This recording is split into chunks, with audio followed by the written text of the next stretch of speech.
The Soybean School on RealAgriculture.com is brought to you by Pride Seeds, Nodulator Pro, and Cruiser Max Vibrance Beans.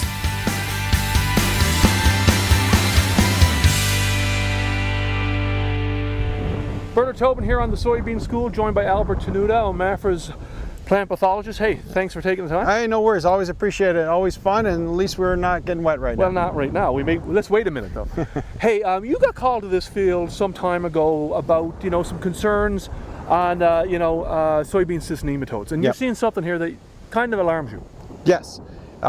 With this particular grower here, started seeing early on symptoms, stunted plants, started seeing the typical SDS symptoms that we see in this field here, from the yellowing between the veins, the greening staying in there really early on, which is unusual. It was hot and dry, and we have seen that in the past, and often in that case, once the rains come, the symptoms will disappear, and we may see them into late July, early August or so. But the one concerning thing here was these were in patches through this area, and they're stunted patches, very typical. Rows haven't filled. We're starting to see weeds starting to pop up in those ones. Very typical of what we often will see with soybean cyst nematode as well. And as we've talked about before, cyst nematode and SDS work together in many cases. Cyst nematode's often there first, then SDS will come in. So we started digging these plants up. The grower doing the right thing, planted a variety that is of good SCN resistance, good tolerance to soybean cyst nematode, good rating. But when we started to dig up these plants, what we noticed was considerable amount of cyst nematode on those roots. And you can see here, there are probably anywhere from 50 to 100 roots, cyst nematodes on those roots. And when we were here a few weeks ago, we saw a lot more as well. And that's another important thing. When you're digging up plants, looking for cyst, come back a few times to take a look, because the populations can change depending on the weather, to timing. It usually takes about a month for the cyst population to produce the cysts and go through a cycle or so. And so you could be hitting it at different peaks, different times. These cysts, you can see, are often way down on the bottom on the fine roots. Up at the top, we haven't, not as many cysts up there. Come back in a couple of weeks, the top may have more cysts than the bottom. And that. So the fact that we see this amount of cysts reproduction on these roots is concerning. This is a resistant variety. This is a resistant variety, a good performing resistant variety as well. And so this field's had a history of soybean cyst nematode for 15, 20 years or so. So we know it's established, just similar to a lot of our fields in the Southwest. A long history of cyst nematode.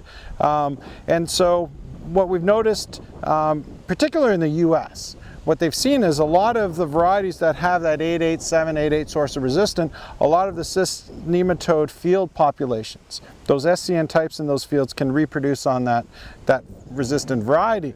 And hence what they're starting to see is much more typical cyst nematode symptoms that we used to see with a susceptible variety. And so as you're seeing here, this variety, it may be protecting some against the cyst nematode, but the fact that we have that many cysts on there, it's starting to act like a susceptible variety. And the goal here is to maintain or keep those populations from reproducing here. So what can we do? Well, one of the most important things is a crop rotation. We have to incorporate corn, wheat in the rotation for cyst nematode. They can't reproduce on these other non-host crops. They produce on some legume crops and that. Cover crops are another risk that we have to be considerate of, especially those legume cover crops and that. Rotate your resistant sources of cyst nematode too. I said this is the PI 88788 source, but there's another source, Peking, right? Peking. Yeah, and so the Peking one, what we see there is it's got a good SCN protection.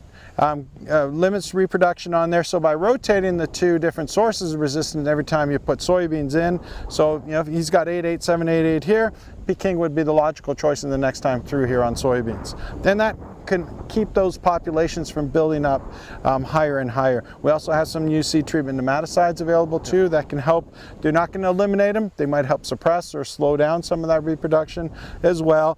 And then just maintaining good weed control, other factors that can keep good crop health in there as well. But the important part is resistant varieties, rotate the resistant sources, never use the same soybean cyst nematode variety back to back, because those populations, as you can see, that are reproducing now will reproduce again at higher levels the next time that variety is through there. So try to avoid that as well.